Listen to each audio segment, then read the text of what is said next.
Sampean penipuan. Saya nggak kenal sampean ya. Sorry ya. Nipu mas. Walaupun aku duduk wong Surabaya Cak Ji, tak dukung sampean. Entekno wong koyo ngono iku. Ya, apa maneh lek misale aku dadi gubernure, koyo Deddy Mulyadi ngono. Jelas tak buak, tak usir nang negarane wong koyo ngono iku. Tak jamin gak kira urip di Jawa Timur. Ya. Sekelas wakil wali kota Surabaya dikonokno. Mendahe, pekerjae. Ya. Gubernure barang yang ngono, gregeten aku jalan. Usiran kok Jawa Timur wong koyo ngono ora kanggo iku sampah iku. Rek, kabeh mesti ro. Reang Cak Jadi arek Surabaya menyikapi Cak Ji sing bantu wargane yang ijazahnya ditahan oleh perusahaan, ditekan nang perusahaan api-api. Cak Ji malah dituduh penipu, dituduh gak karu-karuan, bahkan dilaporno. Reang bersama arek Surabaya tetep dukung Cak Ji. Isok ngomong nek ancene penuh riko sampeyan kabeh wis ta bah sampeyan soge sundul langit nek gak gelem nurut aturane pemerintah kota Surabaya jenengan loyapi metu teko Surabaya timbangane gawe kisruh ngotori kota Surabaya. Matur nuwun arek Surabaya bersama pemerintah kota Surabaya. Herek Cak Ji dilaporno oknum pengusaha sing jarene oknum pengusaha tersebut menahan ijazah karyawane sing wis metu. Lah Cak Ji pengen nang nemoni wonge, nah kok no apa bener ijazah karyawan sing wis metu iki ditahan. Lah kok malah Cak Ji gak ditemoni, ditelepon malah jarene Cak Ji ku penipuan dan lain sebagainya. Dan saiki Cak Ji dilaporno. Ya Allah, wakil wali kota dilaporno. Yo ngene iki lho, menungso lek wis kadung rumangsa sugih, kabeh iso dituku, gak iso, Bos. Surabaya slogane wani, buktekno rek, Cak Ji kudu dikawal. Mergo Cak Ji pengen ngewengi wong cilik. Asal Cak Ji wis tak dukung sampean. Halo.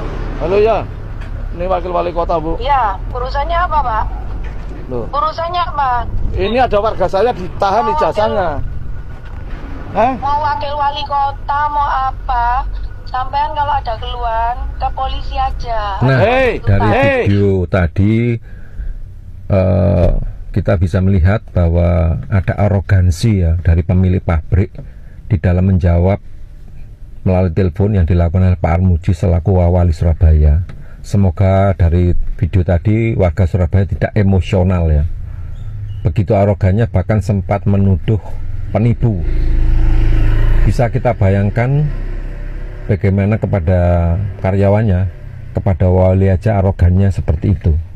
Tetapi dari video tadi bisa kita tarik edukasi. Yang pertama, tentang ijazah sebagai jaminan. Itu tidak ada di dalam hukum ketenagakerjaan menjaminkan, menyerahkan, menahan ijazah sebagai barang jaminan untuk seorang karyawan bekerja di suatu tempat atau suatu perusahaan. Itu tidak ada. Itu yang pertama. Terus yang kedua, mengacu pada video tadi, perusahaan ini menahan ijazah sementara karyawannya sudah resign, sudah keluar dari perusahaan itu. Tentu ini adalah pelanggaran. Perusahaan telah menggelapkan ijazah karyawannya yang sudah keluar. Ini menyalahi aturan. Ini masuk unsur penggelapan, dan penggelapan tentu ada hukumannya ya. Sekian tahun, 4 tahun atau berapa itu. Jadi masyarakat yang mengalami ijazah ditahan oleh suatu perusahaan tidak diberikan kembali, segera laporkan kepada polisi setempat, segera laporkan kepada pihak yang berwajib, karena mungkin perusahaannya tidak tahu aturan atau lain sebagainya. Segera laporkan kepada kepolisian. Semoga video ini ada manfaatnya. Ada kata-kata yang menarik. Tidak ada kejahatan yang sempurna. Disimpan serapi apapun, dikemas serapi apapun, pasti akan tercium dan diketahui, karena tidak ada kejahatan yang sempurna. Terima kasih, semoga video ini bermanfaat. Wallahul muwaffiq ila aqwamit thoriq. Assalamualaikum warahmatullahi wabarakatuh. Selamat datang di negeri Janaka, negeri di mana hal-hal unik terjadi dan perlu kita tertawakan.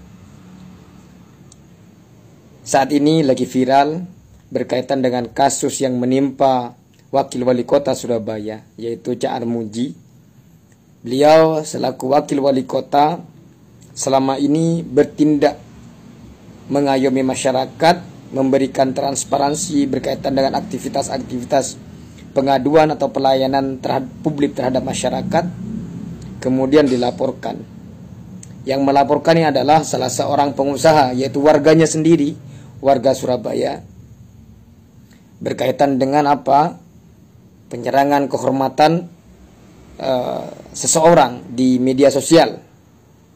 Itu pasal, saya baca ya, pasal 45 ayat 4 junto pasal 27A Undang-Undang Nomor 11 Tahun 2008 tentang informasi dan transaksi elektronik.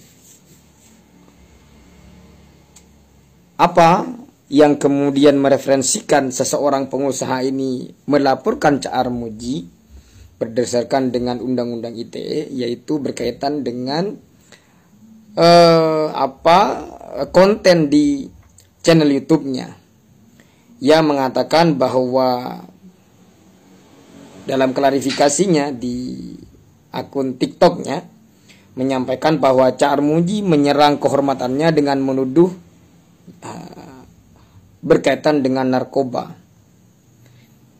Padahal kalau kita mau cermat, melihat secara seksama video yang di-share atau di-upload di channel YouTube-nya Cak Armuji, tidak ada perbuatan yang bisa memasuki unsur pasal berkaitan dengan pasal yang dituduhkan. Justru menurut hemat saya,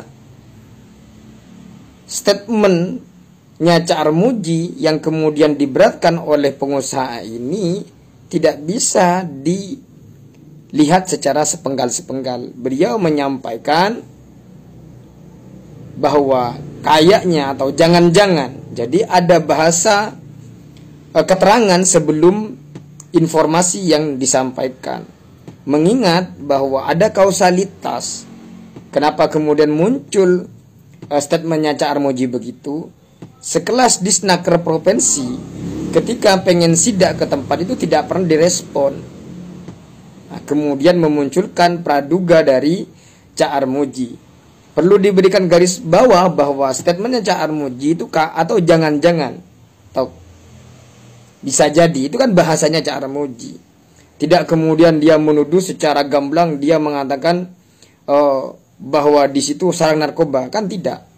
Bahwa ada kausalitas dari statementnya Cak Armuji. Apa?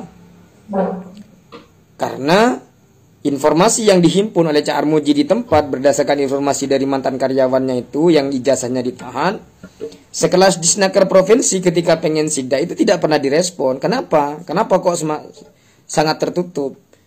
Ditambah lagi ketika Cak Armuji pengen datangi, bahasanya mau tabayun menyelesaikan persoalan warganya ini, tidak direspon dengan cara baik, tidak dibukain pintu.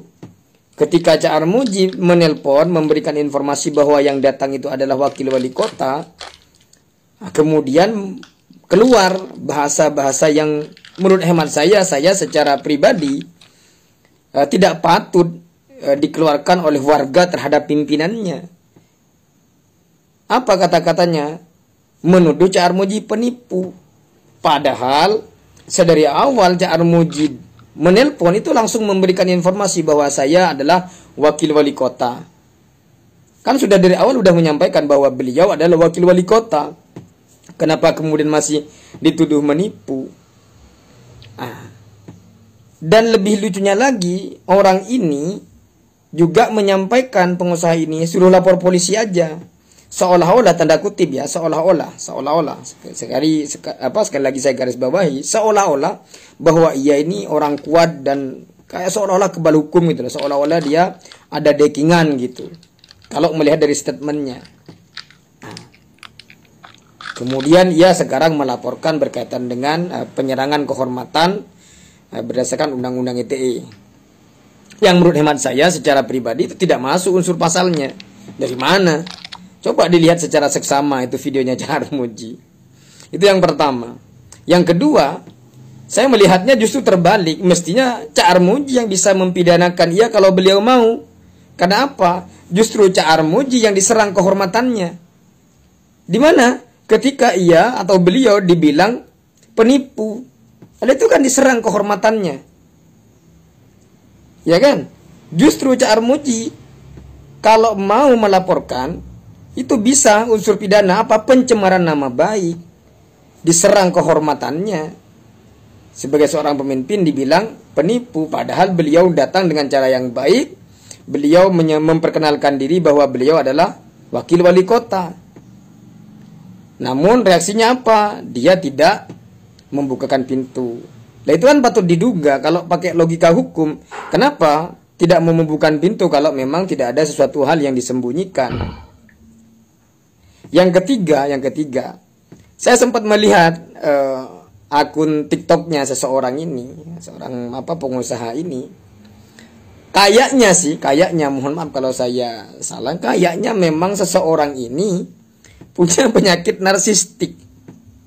Iya, coba teman-teman lihatlah akun sosial medianya, kunjungi aja akun TikToknya. Itu kalau saya melihat secara simplifikasi, kayaknya memang orang ini semacam punya kayak semacam narsistik gitu loh. Nah, teman-teman bisa pelajari lah apa narsistik itu, sehingga teman-teman bisa paham. Aneh kan? Dan lebih lucunya lagi, ia menyampaikan kalau memang ada persoalan disuruh selesaikan ke jalur hubungan industrial. Ya secara logika kan tidak semua orang punya kapasitas untuk bisa menempuh jalur hukum, apalagi ke jalur perselisihan hubungan industrial. Karena makan biaya. Menurut hemat saya apa yang dilakukan Cak Armuji ini tidak ada yang salah. Beliau sebagai pemimpin beliau melakukan transparansi terhadap apa yang ia lakukan dalam hal melakukan advokasi terhadap masyarakat. Toh selama ini masyarakat juga menikmati hasil dari apa yang dilakukan oleh Cak Armuji ini. Saya sebagai pribadi mohon maaf, saya bukan warga Surabaya, cuman saya melihat apa yang dilakukan Cak Armuji ini adalah langkah yang benar dan patut ditiru oleh kepala daerah yang lain, sehingga masyarakat bisa tahu apa yang dilakukan oleh pemimpinnya. Saya sebagai pribadi, saya mendukung Cak Armuji untuk melaporkan balik. Justru Cak Armuji yang diserang harkat dan martabatnya. Beliau dibilang penipu oleh orang ini, padahal beliau sedari awal datang dengan cara yang baik, menyampaikan ketika ia menelpon bahwa yang nelpon itu adalah wakil wali kota. Namun nyatanya tidak direspon dengan cara yang baik. Kalaupun toh semisal menuduh ada bahasa narkoba semisal, beliau tidak memberikan menuduh secara eksplisit ya bahwa ini pasti menyimpan narkoba. Ya tidak. Beliau hanya menduga narkoba itu kan dua kata, narkotika dan obat-obatan. Kita tidak tahu apa yang ada di dalam. Kalau memang tidak ada apa-apa, kenapa harus tidak diizinkan untuk masuk? Toh tujuannya hanya tabayun, pengen menyelesaikan persoalan ini. Apa susahnya, apa sulitnya sih memberikan ijazah? Toh ijazah juga tidak ada harganya sebenarnya. Justru menurut hemat saya menghambat aktivitas warga dalam hal yang bersangkutan untuk mencari rezeki. Menurut hemat saya, selayaknya Cak Armuji lapor balik aja terhadap seseorang pengusaha ini. Itu yang pertama. Yang kedua, suruh aja penegak hukum untuk mencek lokasi usaha ini. Kok kayaknya tertutup banget gitu.